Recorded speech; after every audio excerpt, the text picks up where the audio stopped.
अस्सलामुअलैकुम। मुशर्रफ की लाश को डी चौक में 3 दिन के लिए लटका दिया जाए। फैसले के पैरा नंबर 66 को तहरीर करने वाले मुअज़्ज़ज़ जज chief justice supreme court justice Waqar Ahmad Seth दरअसल कौन है और वो माजी में किन अहम केसेस में पाक आर्मी के खिलाफ फैसला दे चुके हैं और वो इमरान खान से जुड़े किस निहायत अहम केस की समाअत कर रहे हैं। ऐसी तफसीलात सामने आ गई कि नया पेंडोरा बॉक्स खुलने की उम्मीद पैदा हो गई। वीडियो की तफसील में जाने से पहले आपको बताते चलें कि आप देख रहे हैं अपनी दुनिया टीवी। वीडियो को व्हाट्सएप, फेसबुक और दीगर सोशल मीडिया पे जरूर शेयर करें। लाइक करने के साथ साथ हमारे चैनल को भी सब्सक्राइब करें और साथ में घंटी के निशान को दबाना मत भूलें। कमेंट बॉक्स में पाकिस्तान जिंदाबाद, पाक फौज जिंदाबाद, ISI के गुमनाम हीरोज को सलाम और कश्मीर बनेगा पाकिस्तान का नारा जरूर कमेंट कीजिएगा।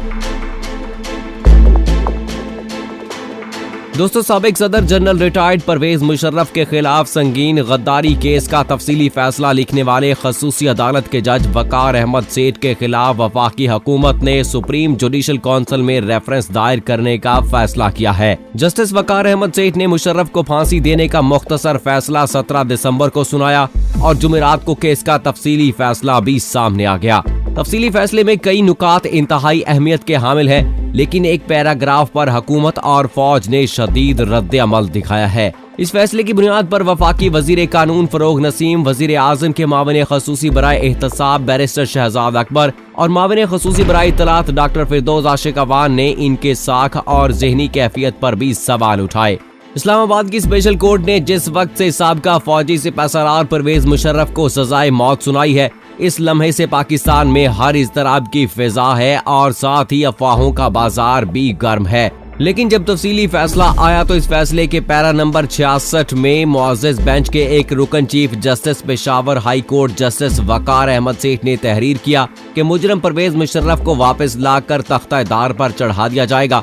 अगर वो इससे पहले फौत हो जाएं तो इनकी लाश को लाकर डी चौक में 3 दिन के लिए लटकाया जाए। इस तफसीली फैसले के बाद जिन पाक आर्मी के तर्जमान ने प्रेस कॉन्फ्रेंस करके अपने गम और गुस्से का इजहार किया, तो वहीं मारूफ आलिम दीन मुफ्ती नईम और उलमा कौंसिल के रहनुमा ताहिर अशरफी ने इस सजा को शरीयत के खिलाफ करार दिया है।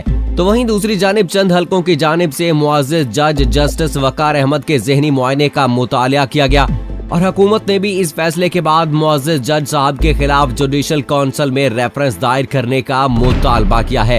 अगरचे बेंच के दीगर 2 मेंबरान मुअज़्ज़ज़ जज साहबान ने जस्टिस वकार अहमद सेठ के पैरा नंबर 66 से इख्तलाफ किया है, लेकिन इस फैसले की नजीर माजी में सिर्फ एक वाक़े में मिलती है, जिसका जिक्र हम बाद में करेंगे। पहले हम आपको chief justice Peshawar high court justice Waqar Ahmad के बारे में बताते हैं कि वो कौन है, इनका फैमिली बैकग्राउंड क्या है और वो माजी में पाक आर्मी के खिलाफ पेशावर हाई कोर्ट में किन अहम केसेस की समाअत कर चुके हैं।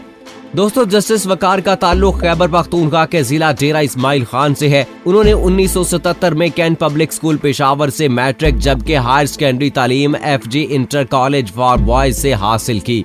इब्तदाई तालीम मुकम्मल करने के बाद इस्लामिया कॉलेज पेशावर से 1981 में बैचलर की डिग्री हासिल की। जस्टिस वकार के गोमल यूनिवर्सिटी के साथ ही और पेशावर के सीनियर सहाफी शमीम शाहिद ने इंडिपेंडेंट उर्दू को बताया कि वकार सेठ ने 1 साल से कम अरसा गोमल यूनिवर्सिटी के शोबा ताल्लुकात में गुजारा। वो इसके बाद पेशावर यूनिवर्सिटी के लॉ कॉलेज चले गए और वहां से 1985 में लॉ की डिग्री हासिल की। शमीम शाहिद के मुताबिक उन्होंने हमेशा वकार सेठ को खामोश तबीयत देखा और वो कभी भी जमाना तालिब इल्मी में सियासत में सरगर्म नहीं रहे। वकार सेठ स्कूल के जमाने में पेशावर में रहे और डिग्री मुकम्मल करने के बाद शहर की पीर बख्श इमारत में इनका दफ्तर था, जिनके साथ ही मेरा दफ्तर भी वाक़ था। वकार अहमद सेठ 1985 में ज़ेली अदालतों के वकील बने। 1990 में पेशावर हाई कोर्ट और फिर 2008 में बतौर एडवोकेट वकालत का आगाज किया।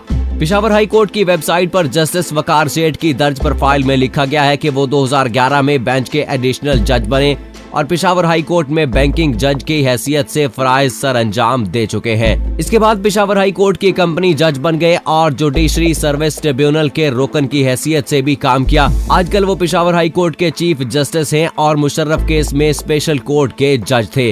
रोजनामा डॉन से वाबस्ता सहाफी वसीम अहमद शाम ने इंडिपेंडेंट उर्दू को बताया कि उन्होंने जस्टिस वकार सेठ को वकील से लेकर जज बनने तक देखा। वो किसी से डरने और दबाव लेने वाला जज नहीं। जस्टिस वकार सेठ बेखौफ जज हैं जो मेरिट पर फैसला करते हैं और कभी ऐसा महसूस नहीं हुआ कि उन्होंने कोई फैसला सियासी बुनियादों पर किया है। उन्होंने मजीद बताया, जस्टिस वकार सेठ वकालत के जमाने में वकला सियासत से दूर रहे और कभी वकला इलेक्शन में हिस्सा नहीं लिया। वो मीडिया की चकाचौंध से भी दूर रहते थे।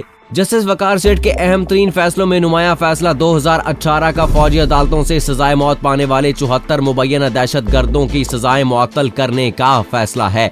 ये केस अब भी सुप्रीम कोर्ट में जेरे समात है। एक और मुकदमे में उन्होंने सूबा खैबर पख्तूनख्वा में फौज को ज्यादा इख्तियारात देने के खिलाफ भी फैसला दिया था। इसके अलावा उन्होंने पेशावर में बनने वाली बस पेशावर मेट्रो के खिलाफ एक पिटीशन में फैसला दिया था कि इस मंसूबे की कौमी एहतसाब ब्यूरो से तहकीकात कराई जाएं। इसके अलावा हाल ही में BRT के हवाले से एक और फैसले ही ने जन्म लिया है। वफाकी तहकीकाती एजेंसी को तहकीकात का हुक्म दिया था। दोस्तों, BRT केस वो केस है जिसमें नैब भी तफ्तीश नहीं कर रहा और सुप्रीम कोर्ट ने भी नैब को तफ्तीश करने से रोक रखा है। लेकिन पेशावर हाई कोर्ट इस केस को मंतकी अंजाम तक पहुंचाने की हर मुमकिन कोशिश कर रही है।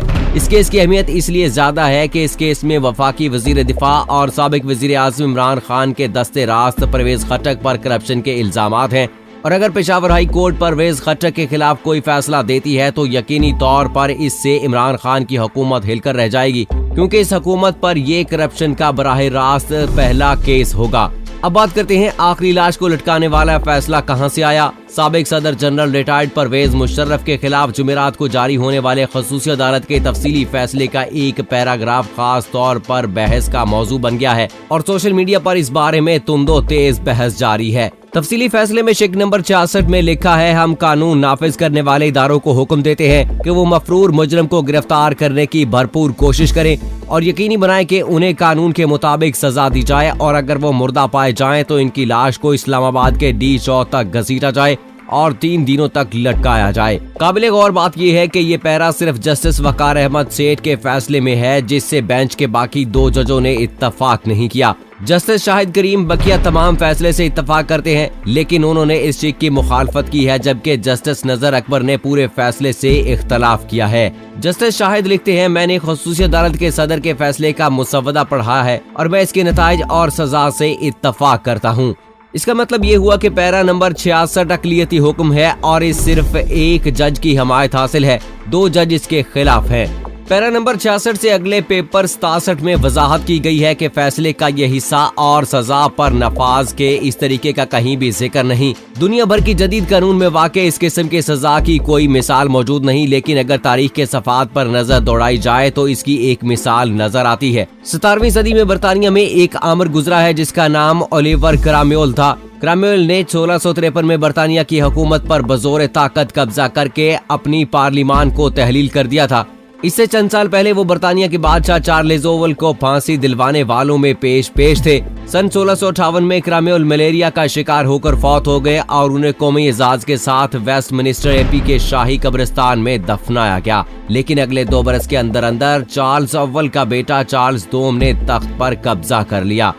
उन्होंने आते ही क्रामवेल से बदला लेने की ठानी और 30 जनवरी 1661 को चार्ल्स अव्वल के 12वीं बरसी के मौका पर क्रामवेल की कब्र खोदकर लाश निकाली और ढांचे को लंदन के एक चौक में जंजीरों से बांधकर फांसी दे दी गई। इसके बाद इनकी बाकियात को तो दफना दिया गया, लेकिन खोपड़ी अगले 24 बरस तक वेस्टमिनिस्टर हॉल के बाहर एक खंबे पर लटकती रही है। बाद में ये सर मुख्तलिफ लोगों के पास रहा और बिलाखिर 1960 में कहीं जाकर इसे दोबारा दफनाया गया। सोशल मीडिया पर बाज लोगों ने क्या सराई की है कि मुमकिन है जज के सामने पैरा नंबर 66 लिखते वक्त क्रामवेल की मिसाल मौजूद हो, क्योंकि इसकी तरह सदर मुशर्रफ ने भी मुल्क का आइन तोड़ा था और पार्लिमान के इख्तियारात सलब कर लिए थे और हुकूमत ने भी इस फैसले के बाद मुअज़्ज़ज़ जज साहब के खिलाफ जुडिशल काउंसिल में रेफरेंस दायर करने का मुतालबा किया है। अगरचे बेंच के दीगर 2 मेंबरान मुअज़्ज़ज़ जज साहबान ने जस्टिस वकार अहमद सेठ के पैरा नंबर 66 से इख्तलाफ किया है, लेकिन इस फैसले की नज़ीर माजी में सिर्फ एक वाक़े में मिलती है जिसका जिक्र हम बाद में करेंगे। पहले हम आपको chief justice Peshawar high court justice Waqar Ahmad के बारे में बताते हैं कि वो कौन है, इनका फैमिली बैकग्राउंड क्या है और वो माजी में पाक आर्मी के खिलाफ पेशावर हाई कोर्ट में किन अहम केसेस की समाअत कर चुके हैं। दोस्तों, जस्टिस वकार का ताल्लुक खैबर पख्तूनख्वा के जिला डेरा इस्माइल खान से है। उन्होंने 1977 में कैंट पब्लिक स्कूल पेशावर से मैट्रिक जबकि हायर सेकेंडरी तालीम FG inter college for boys से हासिल की। इब्तदाई तालीम मुकम्मल करने के बाद इस्लामिया कॉलेज पेशावर से 1981 में बैचलर की डिग्री हासिल की तो दोस्तों उम्मीद करते हैं कि आज की वीडियो भी आपको पसंद आई होगी। अपने राय का इजहार कमेंट बॉक्स में जरूर कीजिएगा। मुझे इजाजत दीजिए। फी अमानिल्लाह।